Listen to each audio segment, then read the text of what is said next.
నగర ప్రజలకు త్రాగునీరు అందించే అన్ని ట్యాంకర్లలో నీటి సాంద్రత పరీక్షలు ప్రతిరోజు తప్పకుండా నిర్వహించాలని నగరపాలక సంస్థ కమిషనర్ నారపురెడ్డి మౌర్య అన్నారు.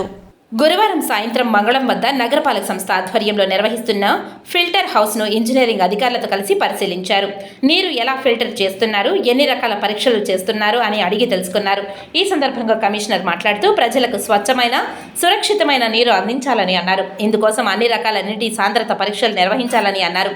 అన్ని పరీక్షలు రిపోర్టులు పక్కాగా నమోదు చేయాలని, తనకు ప్రతిరోజు వాట్సాప్ మెసేజ్ చేయాలని అన్నారు. నగర ప్రజలకు నీటి ఎద్దడి రాకుండా, ఎక్కడా నీరు వృధా కాకుండా తగిన చర్యలు తీసుకోవాలని అన్నారు. నగరంలో ఎక్కడా కూడా వాటర్ పైప్ లైన్లు, మరుగునీటి పైప్ లైన్లు కలవకుండా, నీటి కలుషితం కాకుండా చూడాలని అధికారులను ఆదేశించారు. నీటి సరఫరా పైప్ లైన్ మరమ్మతులు వెంటనే సిబ్బంది అప్రమత్తమై పూర్తి చేయాలని అన్నారు. అలాగే నగరంలోని ప్రధాన కాలువల్లో జరుగుతున్న సీల్డ్ తొలగింపు పనులను ఇంజనీరింగ్ అధికారులతో కలిసి పరిశీలించారు. ఈ నెలాఖరులో సీల్డ్ తొలగింపు పనులను పూర్తి చేయాలని అధికారులను ఆదేశించారు. కమిషనర్ వెంట superintendent engineer Mohan, municipal engineer Venkatramireddy, డిఈలు సంజయ్ కుమార్, మహేష్ తదితరులు ఉన్నారు.